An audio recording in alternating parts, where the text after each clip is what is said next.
दिव्यांगता देने वाला खौफनाक बुखार। प्रभावित जिले गाजीपुर। कुल प्रभावित गांव 11।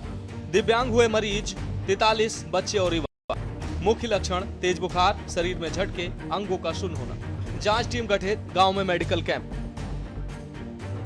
गाजीपुर के 11 गांवों में इन दिनों सन्नाटा पसरा है, लेकिन यह सन्नाटा शांति का नहीं बल्कि दहशत का है।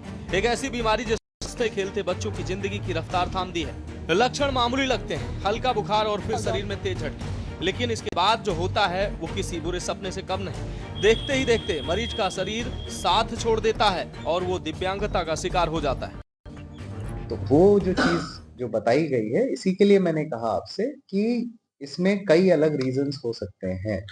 मतलब वो मेडिकल रीजंस ही है, कोई रहस्यमय ऐसे नहीं है जो गलत तरीके से जिसको प्रदर्शित किया जाए।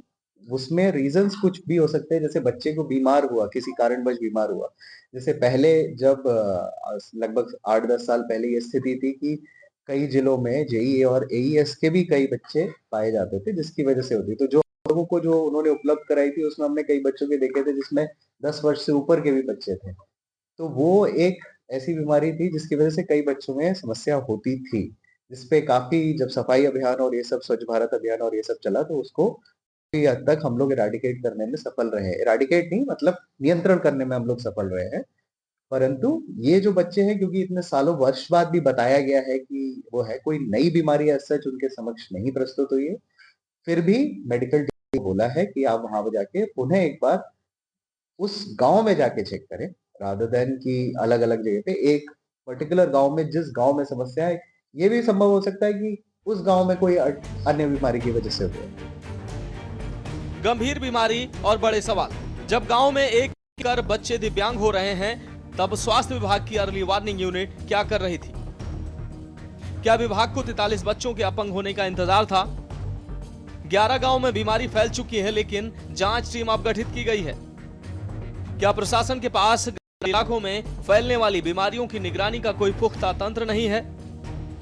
प्रभावित गांव में स्वच्छ भारत मिशन और नल से जल योजना की जमीनी हकीकत क्या है? जो 43 बच्चे और युवा दिव्यांग हो चुके हैं, उनके भविष्य के लिए क्या कदम उठाए जा रहे हैं? क्या विभाग ने इस बात की जांच की है कि ये कोई नया वायरस या जापानी इंसेफ्लाइटिस का कोई म्यूटेंट स्ट्रेन तो नहीं? जाहिर तौर पर आंकड़े डराने वाले। अब तक तकरीबन 4 दर्जन ऐसे मामले सामने आ चुके हैं जहां बच्चे या युवा इस बीमारी के चपेट में आकर दिव्यांग हुए हैं। मामला मीडिया में आने और स्थानीय लोगों के आक्रोश के बाद प्रशासन जागा है। गाजीपुर के जिलाधिकारी ने मामले की गंभीरता को देखते हुए फौरन जांच गठित कर दी। प्रभावित गांव में मेडिकल कैंप लगा दिए गए हैं और खून के नमूने लेकर जांच के लिए भेज दिए जा रहे हैं। आपको बता दें कि ग्रामीणों का आरोप है कि बीमारी काफी समय से फैल रही थी, लेकिन स्वास्थ्य विभाग ने शुरुआत में इसे गंभीरता से नहीं लिया। अब जबकि दर्जनों जिंदगियां अपंगता की कगार पर पहुंच गई हैं, तब जाकर सिस्टम हरकत में आया है। लखनऊ से भी विशेषज्ञों की टीम बुलाई गई है ताकि इस रहस्यमयी बीमारी के रूट कॉज का पता लगाया जा सके।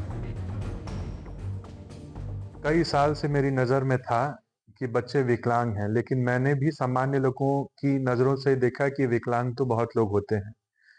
लेकिन जब और बच्चे मिले, फिर मैंने घर घर जाने की यात्रा शुरू करी, कई गांव की। और जब मैंने इस यात्रा का आयोजन करा, तब मुझे पता लगा कि एक निश्चित एरिया के अंतर्गत जो कुछ 10-12 गांव आते हैं, उन गांवों में बहुत सारे बच्चे विकलांग हो चुके हैं। और ये जो विकलांग होने वाले बच्चे हैं, ये कुछ ऐसे बच्चे हैं जो जन्म से विकलांग पैदा हुए, लेकिन बहुत सारे बच्चे ऐसे हैं जो पैदा तो स्वस्थ हुए, लेकिन उसके कुछ समय बाद, महीने, साल भर, 5 साल, 10 साल बाद उनको बुखार हुआ, और बुखार होने के बाद शरीर धीरे धीरे करके उनका ऐंठने लगा। और कुछ लोग दिमागी रूप से भी विकलांग हो गए, और कुछ ऐसे हैं जो दिमाग और शरीर दोनों से विकलांग हो गए, और कुछ ऐसे भी हैं कि एक एक घर में 3-3 लोग विकलांग हैं, 2-2 सगी बहनें विकलांग हैं, और ये एक साथ विकलांग नहीं हुई और ना पैदाइश इनकी विकलांग थी। ये लोग समय के कुछ समय बाद विकलांग हो गए। क्या इन लोगों के इलाज के लिए वहाँ गांव के लोग या जिनके परिवार के लोगों ने कभी पहल नहीं किया? जैसे मैंने प्रथम दृष्टि में ये सोचा कि विकलांग तो कोई भी हो सकता है, वैसे जब किसी के घर में विकलांग बच्चा पैदा हुआ तो उनको लगा कि ये तो सामान्य बात है।